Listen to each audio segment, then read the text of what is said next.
चलो गाइस, तो आगे बढ़ते हैं। अपन ने पार्ट 1 में यहाँ तक कंप्लीट किया था। Now let's continue part 2। तो आज का जो पहला प्रीक्विजिट है वो है use of movable assets and दूसरा है ट्रांसफर ऑफ मूवेबल एसेट। तो कंफ्यूज मत होना, यूज का मतलब टेम्पररी पर्पज के लिए आपको एम्प्लॉयर ने एसेट्स प्रोवाइड किए यूज करने के लिए, कुछ समय के बाद आप उनको वापस दे देंगे। एंड ट्रांसफर का मतलब आपको बेच दिया है। चलो तो पहले बात करते हैं यूज। अब यूज में ये एसेट्स नहीं आएंगे। आप बोलेंगे क्यों सर? क्योंकि उनके लिए ऑलरेडी प्रोविजन बन चुके हैं। सो मोटर कार, लैपटॉप, कंप्यूटर ये अपन ऑलरेडी डिस्कस कर चुके हैं कि मोटर कार का परक्विजिट अपन ने डिस्कस किया। लैपटॉप, कंप्यूटर, टेलीफोन, मोबाइल ये फैसिलिटी एग्जेम्प्ट है। तो कार का डिस्कशन हो चुका है। Laptop, computer, telephone, mobile facility है तो एग्जेम्प्ट है। ये एग्जाम परक्विजिट में दिया है जो मैंने आपको पढ़ने को बोला था। ठीक है, अलाउंस है तो टैक्सेबल है। तो ये 5 मूवेबल एसेट का ऑलरेडी डिस्कशन हो चुका है। तो जो एसेट्स पहले डिस्कस नहीं हुए वो यहाँ पे कवर करना है। अब इसमें दो पॉसिबिलिटीज है। आपको जो एसेट दिया वो कंपनी का खुद का है, तो कंपनी ने जिस रेट पे परचेस किया था, नॉट डब्ल्यूडीवी, उसका परचेस प्राइस, उसका 10% आपकी इनकम में ऐड होगा। और रेंट पे लिया तो रेंट आपकी इनकम में ऐड होगा। तो आपको एग्जाम में देखना है कि एम्प्लॉयर ने वो खरीदा है या रेंट पे लिया है। जो भी उसका कॉस्ट है वो आपकी इनकम में ऐड होगा। बस जब 10% लेते हैं तो बच्चे गलती करते हैं। क्या गलती होता है मैं आपको बताता हूँ।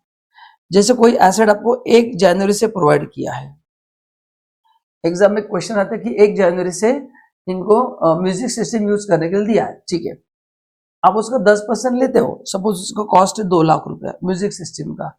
बच्चे यहां तक सही करते हैं, बट एक चीज भूल जाते हैं। कोई बता सकता है क्या? ये 3 मंथ्स का है तो इंटू 3/12 करना मत भूलिए।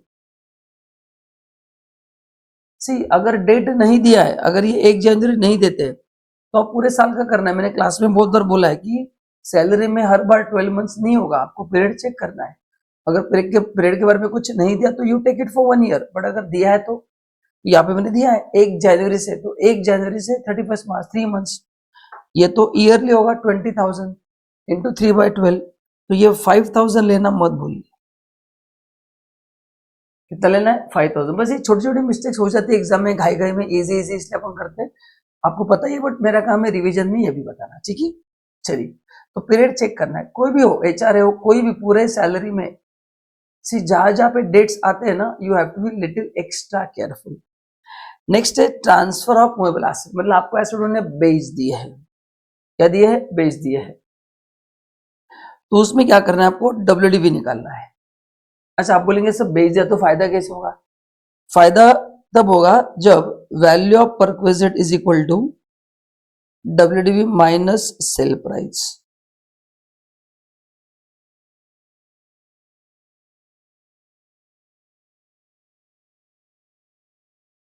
डब्ल्यूडीवी माइनस सेल प्राइस मतलब आपने जो पैसा दिया वो कम दिया है। डब्ल्यूडीवी 45,000 है, आपको एसेट मिला 43,000 में, एग्जाम्पल है। तो बोल आपको फायदा हुआ कि नहीं हुआ? तो ये 2,000 आपकी इनकम में ऐड होगा। तो पॉइंट नंबर 1, जो आपने पे किया वो परक्विजिट नहीं है। जो आपने सेव किया, सेव मतलब the price which you paid less than what ever amount you paid is less than WDV, वो आपकी इनकम में ऐड होगा। वो आपकी इनकम में क्या होगा? ऐड होगा एंड अकॉर्डिंगली वर्किंग किया जाएगा। Is this clear? सबको समझ में मैं क्या बोल रहा हूँ? कंफर्म? चलिए, तो अभी निकालना कैसे? तो आपको डेप्रिसिएशन निकालना है। इलेक्ट्रॉनिक आइटम्स का 50% रिड्यूसिंग बैलेंस मेथड, मोटर का 20% reducing balance method, other item जो है 10% straight line method. Straight line method का मतलब है हर साल डेप्रिसिएशन का अमाउंट सेम रहेगा, रिड्यूसिंग बैलेंस में हर साल डेप्रिसिएशन का अमाउंट चेंज होगा। ठीक है, तो अब इसमें सबसे इंपॉर्टेंट क्या है? ये जो डेप्रिसिएशन निकालना है, ये निकालना है कंप्लीटेड ईयर्स के लिए। किसके लिए निकालना है? कंप्लीटेड। ये इंपॉर्टेंट है ना। तो बाकी इलेक्ट्रॉनिक आइटम्स में क्या आता है ये आपको पता है। ठीक है, तो कंप्लीटेड का मतलब क्या पहले आपको बताता हूँ। जैसे सपोज एग्जाम में क्वेश्चन देंगे, मैं यहाँ पे हेडिंग लिखता हूँ। हेडिंग क्या है? Transfer of asset.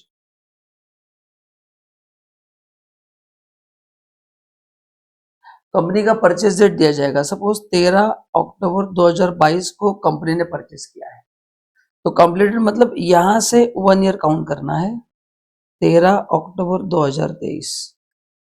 तो फाइनेंशियल ईयर नहीं करना है, डेट ऑफ परचेज के हिसाब से करना है, ये सब कुछ जम जाता है। फिर यहां से अपन आ गए अपने प्रीवियस ईयर में, ये सेकेंड ईयर है। अभी यहाँ पे बच्चों को कंफ्यूजन हो सकता है कि जब अपन 24-25 में आएंगे डेप्रिसिएशन लेना है कि नहीं लेना है, it depends date of sale क्या है।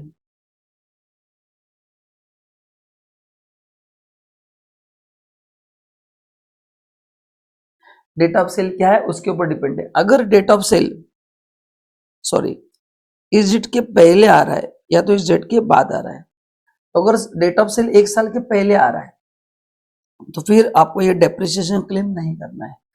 एंड अगर यहाँ पे आ रहा है तो आप ये जो डेप्रिसिएशन आप क्लेम कर सकते हैं। कौन सा वाला? सेकंड वाला, ये वाला। तो यहां से 1 साल कंप्लीट होना चाहिए। ये कंप्लीट होने के पहले अगर एसेट बेच दिया है तो उस साल का डेप्रिसिएशन नहीं लेना है, आगे बेचा तो इस 1 साल का लेना है। फिर नेक्स्ट क्वेश्चन आएगा कि सपोज सेल डेट है 1 दिसंबर 2024, ठीक है, तो इस पीरियड का डेप्रिसिएशन लेना है क्या? वापस नहीं लेना है। अक्टूबर 24 तक तो लेना है, अक्टूबर 24 से दिसंबर वो भी नहीं लेना है। सो सिंपल लर्निंग पॉइंट क्या है? Part of the year shall be ignored. जो ईयर कंप्लीट हुआ है वही से डेप्रिसिएशन लेना है। बस ये अगर आपने ध्यान में रखा तो फिर सॉल्विंग बहुत सिंपल है, ठीक है। तो जब भी आप 24-25 में जाएंगे, 1 ईयर कहाँ पे खत्म हो रहा है देखो, सेल डेट उसके बाद है तो वो क्लेम करो, सेल डेट उसके पहले है तो वो क्लेम नहीं करना है, बस इतना ही है, ठीक है। चलिए आगे बढ़ते हैं। Next is medical facility. ना मेडिकल फैसिलिटी में गवर्नमेंट हॉस्पिटल है, ये हॉस्पिटल एम्प्लॉयर का है, दोनों में खर्चा एम्प्लॉयर ही कर रहा है, फुल्ली एग्जेम्प्ट। देन अगर रीइंबर्समेंट हुआ है कौन से हॉस्पिटल का, which is approved by chief commissioner of income tax for specified disease, तो वो भी एग्जाम्प्ट है। मतलब ये सेकंड वाला जो है ये गवर्नमेंट का भी हो सकता है, ये किसी का भी हो सकता है, ये अदर देन गवर्नमेंट भी हो सकता है, बट ये सीसीआईटी ने अप्रूव किया है फॉर स्पेसिफाइड डिजीज, तो भी एग्जाम्प्ट है। तीसरा मेडिक्लेम आपका निकाला है, वो भी एग्जाम्प्ट है। चौथा रीइंबर्समेंट ऑफ मेडिक्लेम भी एग्जाम्प्ट है। तो इंडिया में technically only private hospital taxable है, बाकी आपका मेडिक्लेम आपका खर्चा पूरा एग्जाम्प्ट है, ठीक है। प्राइवेट हॉस्पिटल टैक्सेबल है फुल्ली। तो लर्निंग पॉइंट क्या भी आउटसाइड इंडिया क्या है, ये इन इंडिया हो गया। आउटसाइड इंडिया देखो 3 खर्चे आएंगे, सबको पता है। एक ट्रैवलिंग कॉस्ट आएगा, दूसरा वहां पे रहने का खर्चा, तीसरा ट्रीटमेंट। तो 3 चीजों का खर्चा होगा। तो एक एक करके देखते हैं। पहला मेडिकल एंड स्टे एक्सपेंस, तो वो जो पेशेंट है उसका ट्रीटमेंट वहां पे होगा एंड वहां पे रहने का खर्चा होगा। अच्छा, जाते से मैं आपको एक ही केयरटेकर लेके जाना है, तो 1 पेशेंट प्लस 1 केयरटेकर, उसके ऊपर जितने भी लेके जाएंगे उनका फुल्ली टैक्सेबल है। तो रहने का खर्चा 2 लोगों का, ट्रीटमेंट का खर्चा 1 लोगों का। कितना एग्जाम्प्ट है? To the extent permitted by RBI. Exam में आरबीआई का लिमिट दिया जाएगा। अगर एम्प्लॉयर ने उससे ज्यादा खर्च किया तो जो एक्स्ट्रा किया वो इनकम में ऐड होगा, विद इन लिमिट है तो कुछ भी ऐड नहीं होगा। तो आरबीआई लिमिट 70,000 है, एम्प्लॉयर ने खर्च किया 91,000, बोलो कितना एक्स्ट्रा खर्च किया? 70 का 91 किया, 21,000 एक्स्ट्रा किया, उतना आपकी इनकम में ऐड हो जाएगा। तो what is you spend above 70, मैं एग्जाम्पल दे रहा हूँ, हाँ ठीक है। एंड ट्रैवल का कब एग्जाम्प्ट है? ट्रैवल में आरबीआई लिमिट नहीं है। ट्रैवल में क्या बोला है कि आपका जो टोटल इनकम है ये अगर 2 लाख से ज्यादा है तो ट्रैवलिंग कॉस्ट फुल्ली टैक्सेबल है, 2 लाख से कम है तो फुल्ली एग्जेम्प्ट है। कितने से कम है? 2 लाख से कम है तो फुल्ली क्या होगा? एग्जेम्प्ट होगा। 2 लाख से कम होगा तो कितने से कम? 2 लाख। नेक्स्ट लीव ट्रैवल का, हाँ तो अभी कॉस्ट ऑफ ट्रैवल अभी तो एग्जाम में क्या करना है बता दो, इंपॉर्टेंट है वो, बता भूल गया। जब भी आप मेडिकल पर्पज के लिए इंडिया के बाहर गए हो तो क्या करना है? पूरे क्वेश्चन सैलरी का कंप्लीट करना है, कैलकुलेट टोटल लो। अगर टोटल 2 लाख के ऊपर है तो ट्रैवलिंग ऐड करो, उसके बाद कोई एडजस्टमेंट नहीं होना चाहिए। This should be the last adjustment, क्योंकि अपने को सभी इनकम को कंसिडर करना है, बराबर है। तो पूरा क्वेश्चन कंप्लीट करके एंड में ऐड करना है। अभी टेक्निकली यहाँ पे जीटीए लिखा है तो ओनली सैलरी नहीं, एचपी इनकम, सभी इनकम देखना है, ठीक है ना। तो ये सभी इनकम का अंदाजा लेना है, उतना पता चलता है कि 2 लाख के ऊपर जाएगा कि नहीं जाएगा, एंड अकॉर्डिंगली ऐड करना है, ठीक है। एंड ओनली सैलरी दिया तो उसी का total low before this adding this, and 2 lakh के अंदर तो छोड़ दो, नेक्स्ट, लीव ट्रैवल कंसेशन का मतलब क्या है कि आपको कंपनी घूमने के लिए टिकट निकाल के देती है, आने जाने का टिकट ओनली, तो उसका खर्चा एग्जेम्प्ट है सब्जेक्ट टू कंडीशन। वहां पे रहने का खर्चा क्या, टैक्सेबल। साइट सीइंग का खर्चा क्या, taxable. Car hire charges taxable, food taxable. So related to tour other than your pure travelling cost, अगर कोई खर्चा इंक्लर करता है तो इनकम में ऐड होगा। तो यहाँ पे जो भी बेनिफिट मिलेगा इसको मिलेगा बोलो आने जाने का खर्चा। देखो क्या कंडीशन है, तो if employee goes on travel in India, exemption India में गया तो मिलेगा ऑन लीव विद इस फैमिली मेंबर को लेके जा सकते हैं, and travelling cost is reimburse by the employer. Reimburse मतलब पहले आप खर्च करो वो बाद में देंगे, या डायरेक्ट वो भी टिकट निकाल के देते हैं। देन ये पूरा एग्जाम्प्ट है। How many journeys in a calendar block of 4 years 2 years, तो 4 calendar year, January to December, 4 calendar year में 2 साल आप जा सकते हैं, मतलब 2 बार, 2 साल में से 2 जर्नीज आप जा सकते हैं। ठीक है, 2 जर्नी आप कभी करो, 1 साल में करो, 2 साल में करो, आपका चॉइस है। अभी 4 साल में 2 बार जाना है सपोज, अच्छा 2 बार में कौन सा खर्चा एग्जाम्प्ट है, खाली ट्रैवल, आने जाने का टिकट का खर्चा एग्जाम्प्ट है। अभी सपोज 2 में से आप 2 बार नहीं जा पाए, 1 बार नहीं जा पाए या 2 बार नहीं जा पाए, तो आप ये कैरी फॉरवर्ड कर सकते हैं, but maximum carry forward 1 journey होगा। तो 2 में से 2 भी पेंडिंग है तो 1 ही होगा कैरी फॉरवर्ड, और 1 है तो 1 ही होगा। बट जो कैरी फॉरवर्ड होगा उसके लिए और एक कंडीशन है, जब आपका नया ब्लॉक होगा ना, हाँ, उसके फर्स्ट ईयर में ही आपको उसको परफॉर्म करना है। तो सेकंड जो ब्लॉक स्टार्ट होगा उसके अगर फर्स्ट ईयर में परफॉर्म नहीं किया तो वो लैप्स हो जाएगा। And restriction on number of children 1/10/1998 के बाद अगर है तो मैक्सिमम 2 चिल्ड्रन के लिए बेनिफिट है, उसके पहले कितने भी हो फर्क नहीं पड़ता, उसके बाद 2 ही है, ये आपको ध्यान में रखना है। और ये मल्टीपल बर्थ तो सिंपल पॉइंट है, आपको लर्न करना है उसको। ठीक है, चलिए, तो गाइस ये हो गए इंपॉर्टेंट प्रीरेक्विजिट्स, मेन मतलब सभी बता दिए, कोई छोड़ा नहीं है। अभी अब हम बात करेंगे रिटायरमेंट बेनिफिट्स की। किसकी बात करेंगे, रिटायरमेंट बेनिफिट्स में पहला है ग्रेचुटी। अभी ग्रेचुटी में आपको 3 मेजर हेडिंग्स आपको ध्यान में रखना है। एक, during the continuation of employment क्या होगा, एक eight the time of retirement, and तीसरा आफ्टर डेथ। तो 3 पार्ट में इस प्रोविजन को डिवाइड किया है। तो पहला अगर कंटिन्यूएशन है तो it is fully taxable for all employ, all मतलब गवर्नमेंट भी आ गए, मतलब आप काम कर रहे हैं, आपको पैसे की जरूरत है, तो अपने ग्रेचुटी फंड में से 3 लाख रुपए निकाला, तो आपकी इनकम में क्या होगा, वो स्ट्रेट अवे फुल्ली टैक्सेबल होगा। ऑल एम्प्लॉय मतलब सभी, गवर्नमेंट नॉन गवर्नमेंट सब। लेकिन अगर आप रिटायर हो रहे हो या आपका जॉब छोड़ रहे हो, एंड अगर आप गवर्नमेंट एम्प्लॉय, कौन से, सेंट्रल स्टेट लोकल अथॉरिटी, तो पूरा एग्जेम्प्ट है। तो रिटायरमेंट के समय आप सेंट्रल स्टेट लोकल अथॉरिटी के एम्प्लॉय हो, पूरा एग्जेम्प्ट है। फिर बचे कौन, non government employee, and at the time of termination, उसमें 2 पार्ट है, चेक करने की आप कवर्ड बाय ग्रेचुटी एक्ट हो, या फिर दूसरा क्या है,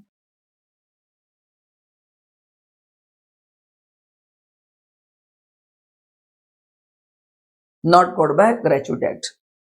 तो अगर आप ग्रेचुटी एक्ट में कवर्ड हो तो देखो क्या होगा, पहला, एक एक्चुअल ग्रेचुटी रिसीव्ड, जो क्वेश्चन में दिया जाएगा, टेंशन नहीं, 20 लाख गवर्नमेंट के लिमिट है, टेंशन नहीं।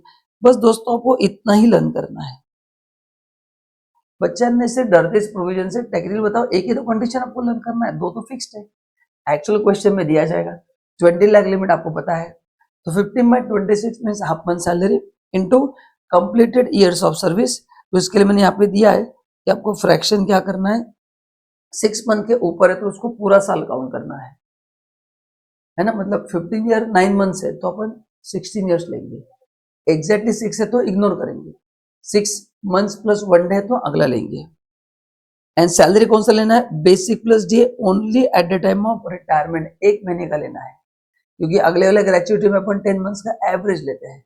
कवर्ड बाय ग्रेचुटी एक्ट है तो आपको 1 मंथ का बेसिक प्लस डी लेना है, और सैलरी में क्या करना है, पीरियड में 6 मंथ के ऊपर है तो अगला साल, एग्जैक्टली 6 मंथ है तो फिर वो प्रीवियस ईयर ही लेना है।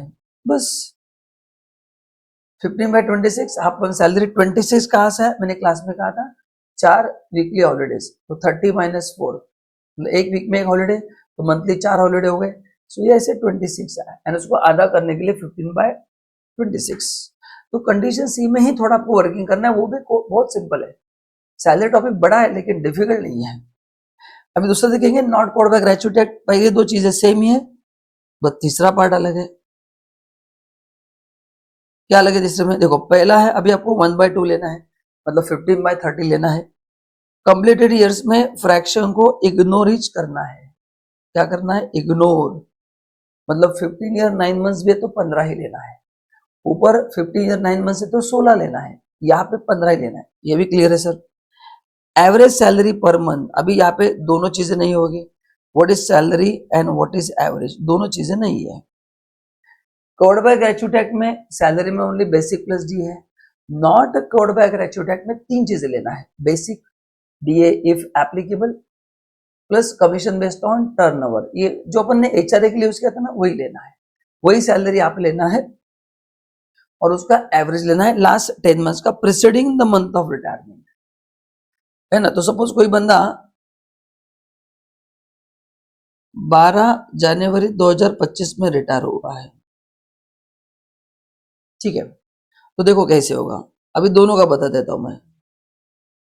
पहला अपन देखेंगे not covered bye gratuity act से यहाँ पे क्या होगा, जिस महीने में रिटायर हुआ है उसको इग्नोर करना है, मतलब दिसंबर को इग्नोर, जनवरी को इग्नोर करना है। तो दिसंबर से 10 मंथ्स, दिसंबर से 10 मंथ मतलब 1 मार्च से 31 दिसंबर, ऐसे आपको लेना है 10 मंथ्स। मार्च अप्रैल मई जून जुलाई अगस्त सितंबर अक्टूबर नवंबर 10 मंथ्स लेना है। तो जनवरी को इग्नोर करना है, इसको बोलते हैं, हाँ। तो 12 जन से नहीं लेना है, preceding the month of retirement बोला है, तो 12 जन के पहले मतलब दिसंबर से 10 मंथ्स आपको काउंट करना है, ठीक है। यहाँ तक सिंपल है क्या? तो ये 10 मंथ्स का अपन क्या लेंगे, क्या क्या लेंगे बोलो? बेसिक लेंगे, डीए इफ एप्लीकेबल लेंगे, कमीशन बेस्ड ऑन टर्नओवर लेंगे, फिर आएगा टोटल, फिर टोटल डिवाइड बाय 10 आपका आएगा एवरेज सैलरी।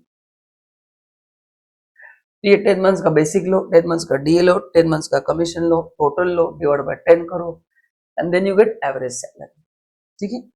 यहाँ तक क्लियर है क्या? तो ये आपको चीजें क्या करना है, ग्रेच्युटी के लिए मस्त लर्न करना है।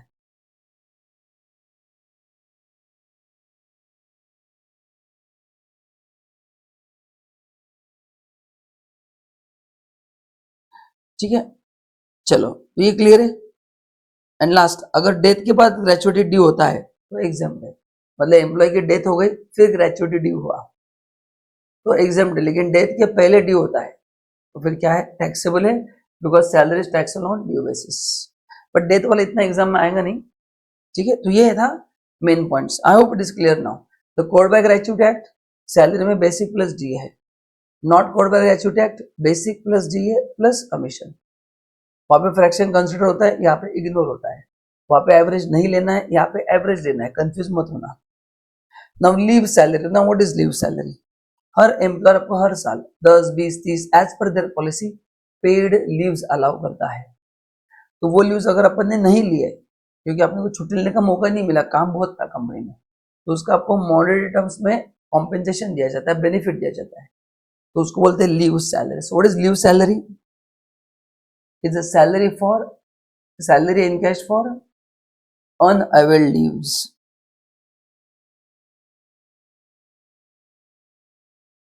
जितनी आपकी छुट्टियां पेंडिंग है अनअवेल्ड, उसके लिए आप जो पैसा लेते हैं वो है लीव सैलरी, ठीक है। अब इसमें भी सेम ही है,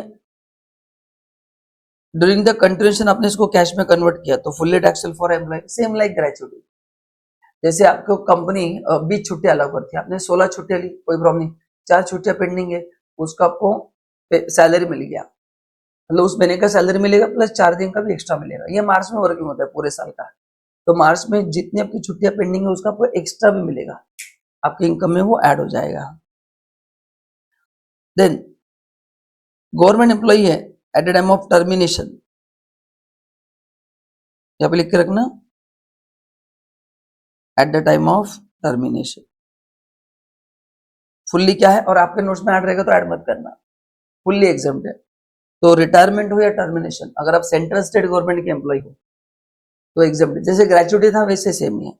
एंड नॉन गवर्नमेंट एम्प्लॉय के लिए 4 कंडीशन है, minimum of the following is exempt. कौन सा एग्जाम्प्ट है? Minimum of. तो पहला कंडीशन है अगेन एक्चुअल सैलरी, दोस्तों क्वेश्चन में दिया जाएगा, नो प्रॉब्लम सर, ये समझ में आ गया। 25 लाख रुपए उनका लिमिट है, no problem. 10 into average monthly salary, ये अपने को निकालना पड़ेगा। अब एवरेज सैलरी कैसे निकालना वो पहले बता देता हूं। सेम फॉर्मेट है, लीव सैलरी, ठीक है। मैंने रिटायरमेंट का डेट सेम रखा है। अभी यहां पे ना preceding the date of retirement लेना है, मतलब 12 जनवरी 25 से 10 मंथ्स पीछे लेना है, बस उतना ही फर्क है। ग्रेचुइटी में मंथ को अपन इग्नोर करते हैं, यहाँ पे इग्नोर नहीं करना। तो कैसे करना है सर? 1 साल पीछे जाओ, 2 महीने ऐड करो, तो 1 साल पीछे के तो क्या आएगा? 12 जनवरी 24, फिर 12 फरवरी 24 एंड 12 मार्च 24। तो ये आपको 10 मंथ्स लेना है। सो मार्च से अप्रैल, मई, जून, जुलाई, अगस्त, सितंबर, अक्टूबर, नवंबर, दिसंबर, जनवरी, ऐसे लेना है। तो ये रिटायरमेंट का डेट ध्यान में रखना है आपको, कि ग्रेचुइटी में उस मंथ को इग्नोर करना है, लीव सैलरी में वहां से 10 मंथ्स लेना है, ठीक है। और बाकी ये सब कुछ सेम ही है, ये एज इट इज आने वाला है। तो सैलरी का वर्किंग सेम है दोनों जगह पे, है ना। बेसिक सैलरी का फॉर्मूला सेम है, कंपोनेंट सेम है, एवरेज भी 10 मंथ्स का लेना है, ओनली पीरियड डिफर होगा, है ना। लीव सैलरी में जब रिटायर हो वहां से 10 मंथ्स प्रीसीडिंग द डे है, and gratuity not covered by gratuity में preceding the month of retirement है। बस उतने 2 चीजें आपको ध्यान में रखना है। क्लियर है क्या सबको? है ना। तो इसको आप बाद में लिख लो या भी लिख लो, जैसे ही आपको टाइम है, बट इसको लिख कर रखना ताकि कंफ्यूजन ना हो, ठीक है। एवरेज मंथली सैलरी इनटू, हाँ भाई ये आपके लिए थोड़ा चैलेंजिंग काम हो सकता है, period of leaves unavailed in months. ये 2 ही चीजें जो मैं हाईलाइट कर रहा हूँ ग्रीन कलर से, वो आपके लिए वर्किंग करना है, बाकी सब रेडीमेड है। अभी period of leaves unavailed in months चाहिए, मतलब क्या? आप जब रिटायर हुए ना, तो आपकी कितनी छुट्टियां पेंडिंग थी, उसको डिवाइड बाय 30 करके मंथ्स में कन्वर्ट करना है। किसमें करना है? मंथ्स में। कैसे करना है सर? बहुत सिंपल है। अच्छा, ये सैलरी का डेफिनेशन मैंने बता दिया, ये बता दिया, ये बता दिया। अभी देखो, find out the period of leaves earn. अभी इसमें देखेंगे ये पीरियड कैसे निकालना है। मोस्टली एग्जाम में रेडीमेड दिया जाता है, क्योंकि तो बहुत बड़ा वर्किंग हो जाएगा, फिर भी आपको कुछ स्टेप्स बताता हूँ कैसे करना है। सबसे पहले ड्यूरेशन ऑफ सर्विस एग्जाम में दिया जाएगा, उसमें फ्रैक्शन को इग्नोर करो, सिंपल। इसको मल्टीप्लाई करना है, क्वेश्चन में दिया जाएगा कि एम्प्लॉयर ने 20 दिन की छुट्टी दी है, 25 दिन, 10 दिन, जो भी है, और 30 days which ever is less. So number of days allowed by the employer और 30 विच इज लेस। इससे आपको टोटल लीव्स पता चलते हैं कि उसने 20-25 साल जो भी काम किया, टोटल लीव्स कितने थे, उसमें से उसने जितना पैसा लिया है, जितना लीव्स को एंजॉय किया, कुछ लीव्स को उसने एंजॉय किया, कुछ का कैश लिया है, वो माइनस करो, फिर आप क्या आएंगे? Pending leaves eight the time of retirement, उसको डिवाइड बाय 30 करना है। तो ये मोस्टली दिया जाता है, नहीं दिया तो इसको फॉलो करना है, ठीक है। चलिए आगे बढ़ते हैं। Next again very important, pension. Pension and family pension में वापस बता दो फर्क। पेंशन एसएससी को मिलता है, एंड उसकी डेथ होने के बाद फैमिली मेंबर को जो मिलता है उसको बोलते हैं फैमिली पेंशन, वो इनकम फ्रॉम अदर सोर्स में जाएगा, ठीक है। तो अपन यहाँ पे पेंशन की बात कर रहे हैं, मतलब उसको खुद को मिल रहा है। उसमें अगर मंथली पेंशन है, अनकम्प्लीटेड का मतलब क्या है? मंथली। यहाँ पे लिख के रखना, अनकम्प्लीटेड मतलब monthly pension is fully taxable to all employee. क्या है? लिख के रखना वहां पे, अनकम्प्लीटेड का मतलब क्या है? Monthly. This is fully taxable to all employee. And commuted का मतलब क्या है? लिख के रखना यहाँ पे, लमसम। लमसम पेंशन अगर गवर्नमेंट एम्प्लॉई है, central, state, local authority and statutory corporation, totally exempt है। तो अगर आप ऑब्जर्व करेंगे, ग्रेचुइटी हो, लीव सैलरी हो, या लमसम पेंशन हो, अगर वो eight the time of retirement लेते हैं, करेक्ट ना, तो वो क्या है? एग्जाम्प्ट है। यहाँ पे लिख के रखना at the time of retirement, क्योंकि मंथली तो सप्लाई टैक्स लिख के रखना at the time of retirement और termination, at the time of retirement और टर्मिनेशन लिख के रखना, ठीक है। तो ये उनका हो गया। तो मंथली पेंशन सप्लाई टैक्सेबल है, lump sum pension eight the time of retirement government के लिए एग्जाम, अदर देन गवर्नमेंट अपन लोग बचे। उसमें देखना है कि अगर आपको ग्रेचुइटी मिला है या ग्रेचुइटी नहीं मिला है, अगर ग्रेचुटी मिला है तो टोटल पेंशन का 1/3 एग्जाम्प्ट है, एंड ग्रेचुटी नहीं मिला है तो हाफ एग्जाम्प्ट है, सॉरी, एंड ग्रेचुटी मिला है तो 1/3 एग्जाम्प्ट है। Now the question is how to find out total pension. बता देता हूं मैं, इसमें बच्चों का कंफ्यूजन होता है, एग्जाम में आपको ऐसे देंगे लमसम पेंशन मिला है 40,000 विच इज 40%। तो अभी अपने को क्या निकालना है, टोटल पेंशन। तो यही फॉर्मूला है, पहले आपको लेना है लमसम पेंशन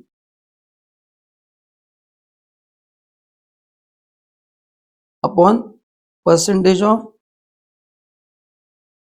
लमसम पेंशन। तो 40,000 डिवाइड बाय 40%, तो ये आएगा 1 लाख रुपया। तो this is called as a total pension. बच्चे एग्जाम में गलती से 40,000 का 1/3 एंड 1/3 1/2 करते हैं, वैसे नहीं करना है। एंड फिर इसके दो पार्ट होंगे, इसका हाफ या इसका 1/3। तो ग्रेचुटी मिला है तो 1/3, नहीं मिला है तो हाफ, और ये अमाउंट 40 में से माइनस होगा, एंड बचा हुआ कुछ पॉजिटिव है तो टैक्स देना है। तो 40,000 में से जो एग्जेम्पशन मिलेगा ये अमाउंट मिलेगा, समझा आपको। तो बाकी का अगर पॉजिटिव तो टैक्स देना है, निगेटिव तो टैक्स देने की जरूरत नहीं। तो प्लीज ये वर्किंग आपको लिखकर रखना है कि छोटे छोटे एडजस्टमेंट्स है, बट बच्चे अंदर से कंफ्यूज होते हैं, तो आपको कंफ्यूज नहीं होना है, डिटेल में आपको बता दिया है। और दोस्तों ये रिवीजन लेक्चर्स है ना, जो नॉर्मल लेक्चर्स में मैं 12 घंटे पढ़ाता हूँ टॉपिक, रिवीजन में मेरे को 2 घंटे में कंप्लीट करना है।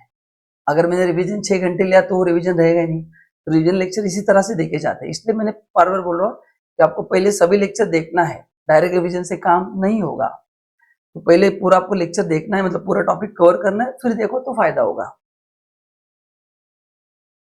ठीक है। अगर आप यूएनओ को एम्प्लॉय तो एग्जाम्प्ट है, और ये अपन ऑलरेडी डिस्कस कर चुके हैं। नेक्स्ट, एम्प्लॉयर का जो कॉन्ट्रीब्यूशन है टू नेशनल पेंशन स्कीम, ये अपन आगे देखेंगे, वो आपकी इनकम में पूरा ऐड होगा। जितना भी एम्प्लॉयर ने आपके लिए कॉन्ट्रीब्यूट किया है तो वो आपकी इनकम में ऐड होगा। इसका डिस्कशन हम करेंगे, पीजीपीपी में कितना ऐड होगा उसके कैलकुलेशंस है।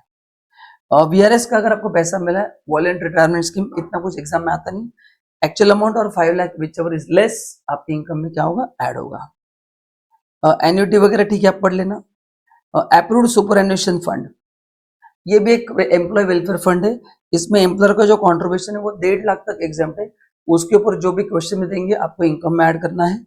उसपे जो आपका जो कॉन्ट्रीब्यूशन है वो सेम लाइक एटीसी में मिलेगा, उसका इंटरेस्ट एग्जाम्प्ट है, एंड मैच्योरिटी अमाउंट भी क्या है, एग्जाम्प्ट है। तो उसका जो मैच्योरिटी मिलेगा वो भी क्या है, एग्जाम्प्ट है।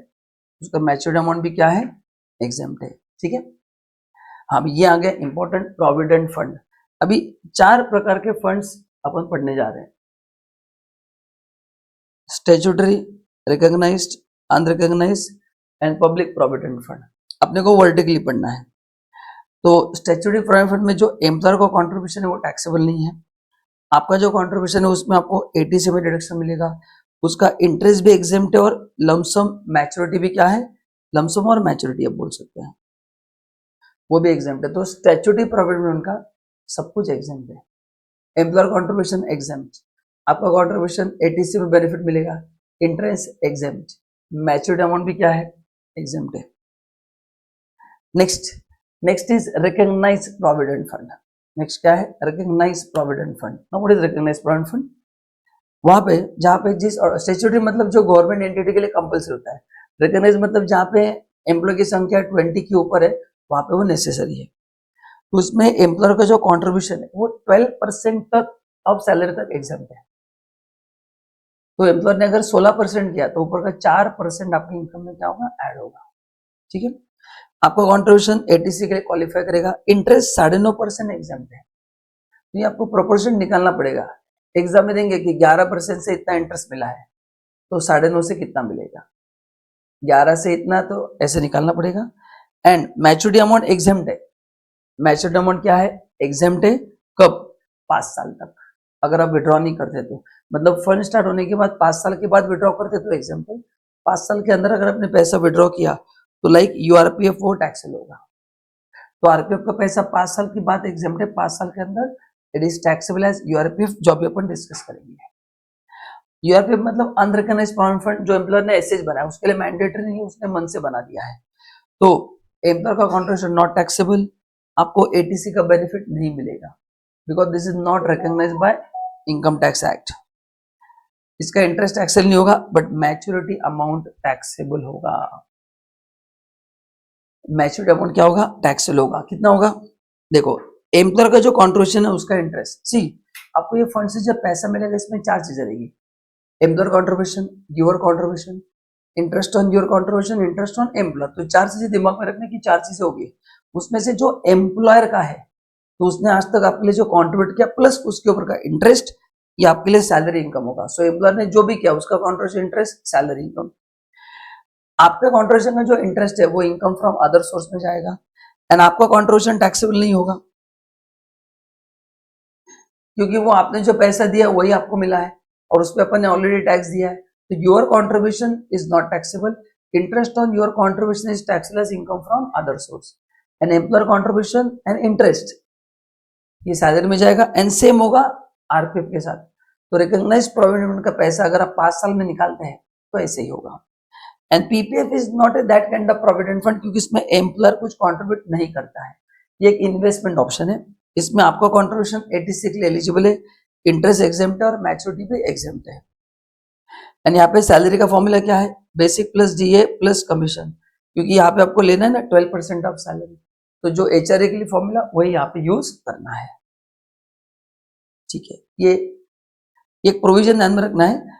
रिकॉग्नाइज प्रोविडेंट फंड अपन ने पढ़ा, national pension scheme and approved superannuation fund, मतलब recognise provident fund, national pension scheme and approved superannuation fund. इसमें जो भी कंट्रीब्यूशन है, कंट्रीब्यूशन बाय एम्प्लॉयर,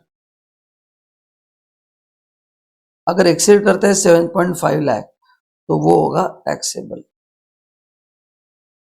है ना। इन तीनों में एग्रीगेट कॉन्ट्रीब्यूशन में इंडिविजुअल डिडक्शन मिलेंगे जो अभी अपन ने पढ़े, मैं बात कर रहा हूँ एग्रीगेट। तो एग्रीगेट कॉन्ट्रीब्यूशन 7.5 लाख के ऊपर है एम्प्लॉयर का, तो ऊपर का पैसा भी टैक्सेबल है और उसका इंटरेस्ट भी टैक्सेबल है।